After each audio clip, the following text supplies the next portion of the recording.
Friends, जय हिंद, वंदे मातरम। Welcome back to our YouTube channel. Friends, आज हम बात करने वाले हैं डिफेंस सेक्टर की। और आपको याद होगा, मैंने आपसे लगभग 15 दिन पहले एक वीडियो बनाई थी और मैंने उस वीडियो के अंदर यह बताया था कि देखिए, डीआरडीओ की ओर से एक संदेश आया है सरकार के लिए और उन्होंने कहा है कि अग्नि 6 मिसाइल है उसके परीक्षण के लिए बिल्कुल तैयार है। अब आप सिग्नल दीजिए और हम ये परीक्षण कर लेंगे। मैंने उस समय पर आपको ये बताया था कि देखिए, इसे लेकर के अभी जो सरकार ये सोच रही है कि देखिए, पूरी दुनिया के अंदर जो भी जियोपॉलिटिकल सिनेरियो डेवलप हो रहा है उसे ध्यान में रखते हुए एक अनुकूल समय देखेंगे, उसके अंदर हम इस परीक्षण को करने वाले हैं। लेकिन जैसा कि आप जानते हैं कि डिफेंस के सेक्टर में एक दो तरीका के देश पूरी दुनिया के अंदर आपको देखने के लिए मिलते हैं। पहले वो देश है जिनके पास वो नहीं है लेकिन वो दिखाने का वो दावा करते हैं, और दूसरे तरीका के वो देश भी है जिसके पास में बहुत कुछ है लेकिन वो उसे शो ऑफ नहीं करता। अच्छा, इसके पीछे कारण क्या है?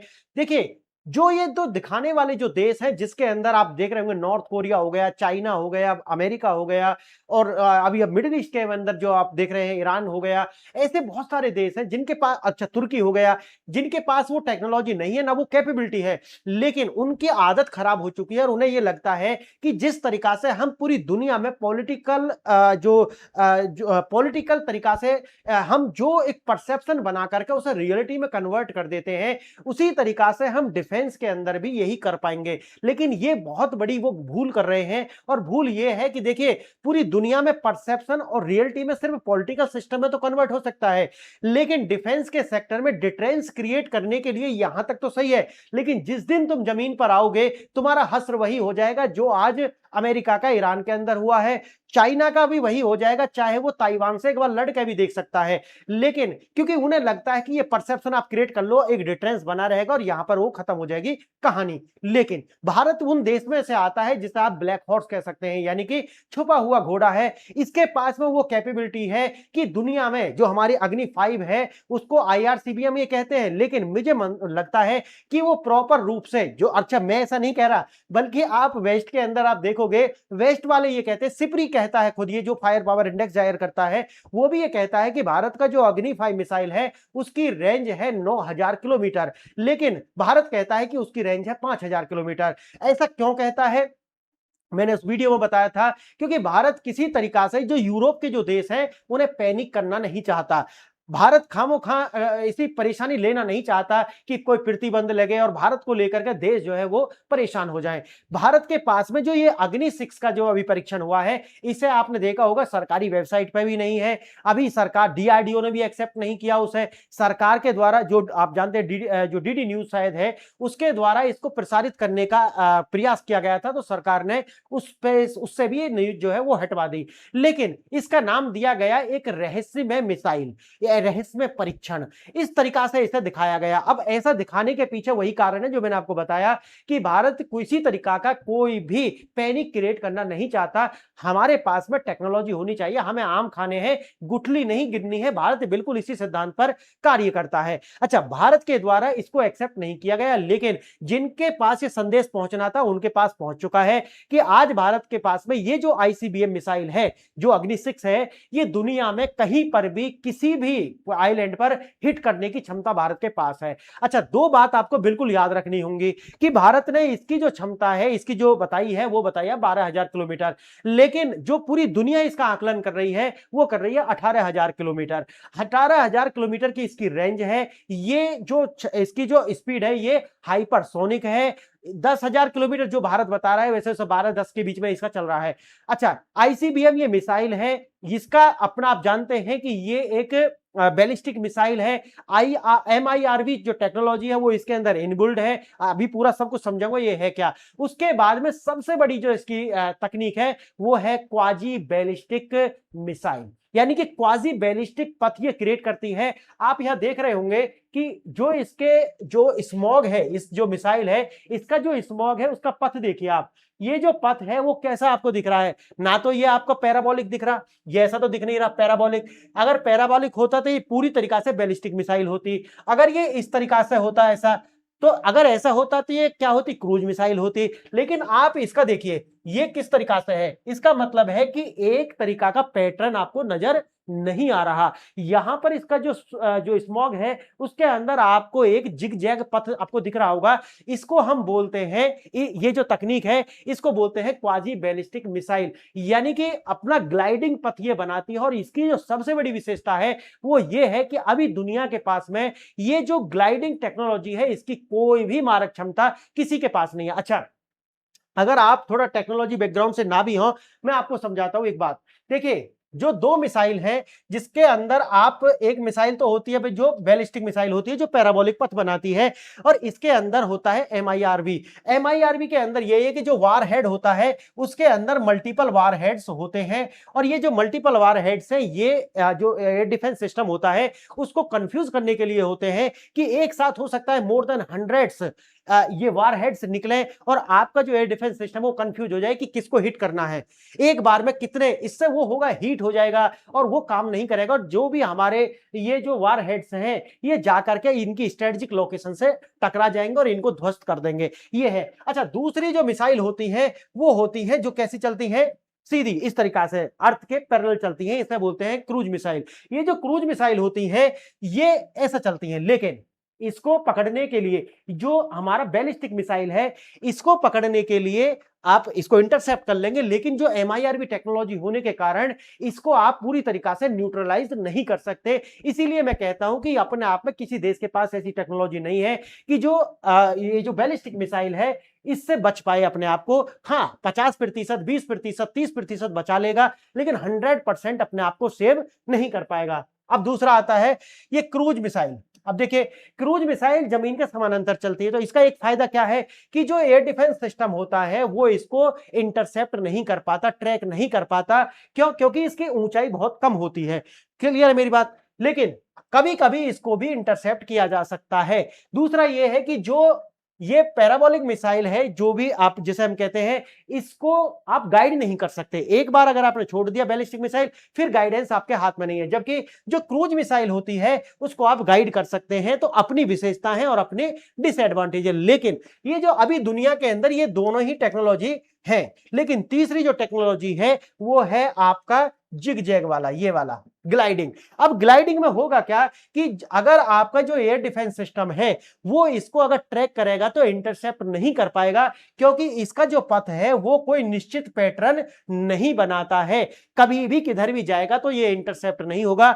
अब इसका मतलब ये है कि आपके हिट होने की जो क्षमता है वो और ज्यादा बढ़ जाने वाली है। आपका जो डिफेंस सिस्टम है वो बिल्कुल भी इसे जो है वो इंटरसेप्ट नहीं कर पाएगा, और जब इंटरसेप्ट नहीं करेगा तो फिर इसको मार गिराने की संभावना बिल्कुल जीरो हो जाने वाली है। तो आप टेक्नोलॉजी का पक्ष समझ गए पूरी तरीका से कि भाई ये टेक्नोलॉजी ग्लाइडिंग तकनीक इसके अंदर शामिल है। और साथ अगर आप इसे देखेंगे इसका जो परीक्षण है, इसीलिए ऐसा कहा गया कि देखिए ये रहस्यमय परीक्षण, जबकि भारत ने नोटम जारी किया था पहले भी, आप जानते होंगे, no air fly zone. Bharat ने बताया था कि भाई 9 मई तक हम ऐसा कर सकते हैं।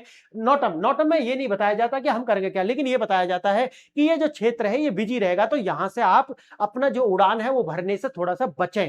तो ये नोटम जारी किया गया था, लेकिन बताया क्यों नहीं गया ये भी आप समझ लीजिए। और दूसरा जो सबसे बड़ा खतरा है जो मैं आपको बता रहा था कि आज इसके होने के बाद में भारत ने तो कह दिया भाई रहस्यमय परीक्षण है, लेकिन दुनिया के अंदर एक पैनिक है। अब आप कहोगे कि भाई भारत ने तो बताया नहीं, फिर पैनिक क्यों है? इसका पैनिक इसलिए है क्योंकि भारत जो कहता है ये है डार्क हॉर्स। क्या है भारत? डार्क हॉर्स है। इसका मतलब है कि जो भारत कहता है, आपने देखा ना कि मूवी का डायलॉग है, वो कहता है कि जो मैं कहता हूं वो मैं करता हूं और जो मैं नहीं कहता वो मैं जरूर करता हूं। तो भारत का बिल्कुल वही है कि भारत जो कह रहा है वो तो है, 10,000 12,000 किलोमीटर तो बता दिया है ना, लेकिन जो नहीं बता रहा है वो बिल्कुल है। समझ गए मेरी बात? लेकिन वही अगर आप दूसरी ओर देखोगे, चाइना ने परीक्षण कर लिया, अमेरिका ने परीक्षण कर लिया, तो दुनिया को पता है कि भैया ये पेपर किंग है, इनसे होना जाना कुछ नहीं है। एक ईरान जैसा जो देश है वो इनसे घुटने नहीं टेकता, ये बिल्कुल पेपर किंग है, इनसे कुछ नहीं होगा, इन्हें करने दो जो करना है। 72 घंटे की स्ट्राइक इनसे सही नहीं जाएगी भारत जैसे देश की, ये है सत्यता।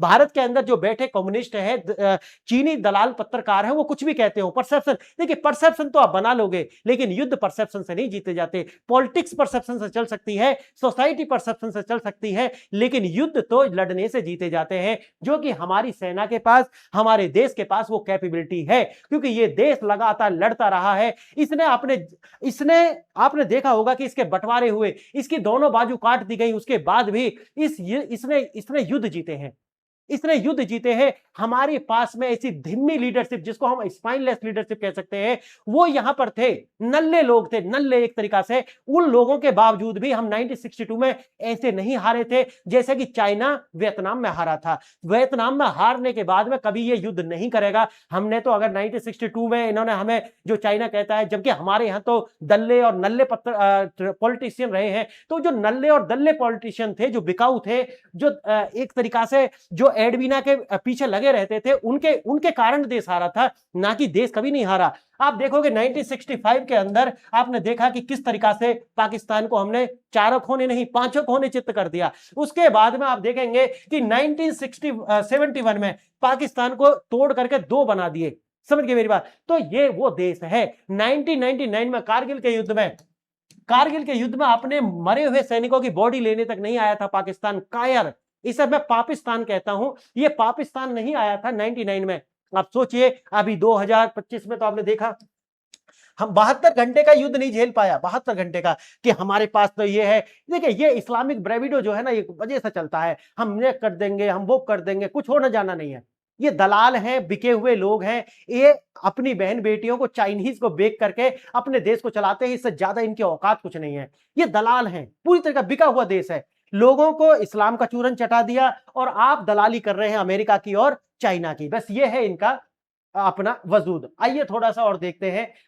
ये आपको मैंने पूरा समझा दिया कि उड़ीसा का जो घाट है, वहां से बांग्लादेश के द्वारा भी पिक्चर भेजी गई है, और चांदीपुर से आपने देखा कि ये सब इस तरीका का, ये तो मैंने आपको समझा दिया।